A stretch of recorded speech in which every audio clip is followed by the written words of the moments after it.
আসসালামু আলাইকুম, সবাইকে স্বাগতম। প্রিয় শিক্ষার্থী বন্ধুরা, আজকে আমি এই যে হেক্সাডেসিমেল সংখ্যা ৬৬ ১৬ ভিত্তিক হেক্সাডেসিমেল সংখ্যা, তো এই হেক্সাডেসিমেল সংখ্যাটির বানানের মান কীভাবে নির্ণয় করব, তাই না? অনেক সহজ, কিন্তু লক্ষ্য করি। প্রথমে আমরা এই ৬৬ সংখ্যাটির ৬ এবং ৬ আমরা নিচে লিখে নিলাম আলাদা করে। এবার এই ৬-এর সমতুল্য ৪ বিট করে বাইনারি মানে রূপান্তর করব, কারণ হেক্সাডেসিমেল হচ্ছে ৪ বিটের কোড। সেজন্য এটার সমতুল্য এখানে ৪ বিট বাইনারি মান লিখব, এটার সমতুল্য এখানে ৪ বিট বাইনারি মান লিখব। এখন অনেকের মনে হতে পারে ৪ বিট বাইনারি মান আমরা কিভাবে বের করব, তাই না? আমরা একটা কাজ করতে পারি, এখানে আমরা একটি কোডের হেল্প নিতে পারি। যে ডান দিকে আমরা রাফ করে দেখাচ্ছি, এই যে 8421 এই কোড ধরে হেক্সাডেসিমেল থেকে বাইনারি এবং বাইনারি থেকে হেক্সাডেসিমেল করা যায়।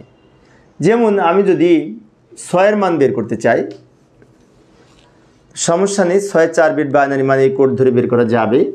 এখানে ৬ সংখ্যাটি সরাসরি নাই, না থাকলেও সমস্যা নেই, দেখতে হবে ৬ সংখ্যাটি কোনটা কোনটা যোগ করে হয়।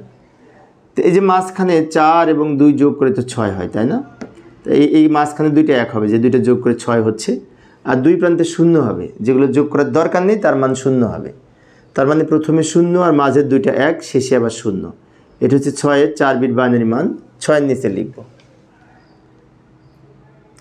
আবার এই ৬-এর মানও অনুরূপ হবে, সেম হবে, তাই না? এই ৬-এর মানও সেম হবে, এই যে একই হবে, তো এখানে লিখলাম। এখন এটা আমরা একটু সাজিয়ে উত্তর হিসেবে লিখব। বাইনারি সংখ্যা পেয়ে গেছি, সমান দিব, প্রথম অংশটা প্রথমে লিখব, শেষের অংশটা শেষে লিখব, ব্র্যাকেট দিয়ে ভিত্তি হিসাবে কত লিখব, ২ লিখব, কারণ আমরা জানি বাইনারি সংখ্যার ভিত্তি হচ্ছে ২।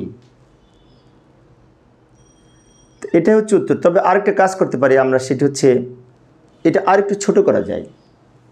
যেমন এই যে বাম দিকের এই শূন্য, এটা না লিখলেও হয়, কারণ বামের শূন্যের কোনো দাম নেই, আমরা তো জানি পূর্ণ সংখ্যার ক্ষেত্রে। সেজন্য আমরা আরেকটু যদি ছোট করে লিখতে চাই, এইটুকু লিখব, বামের শূন্য বাদ দিয়ে ফ্রেশ যে সংখ্যা সেটুকু লিখলাম। বামের শূন্য যদি মূল্য নেয়, না লিখলেও হবে।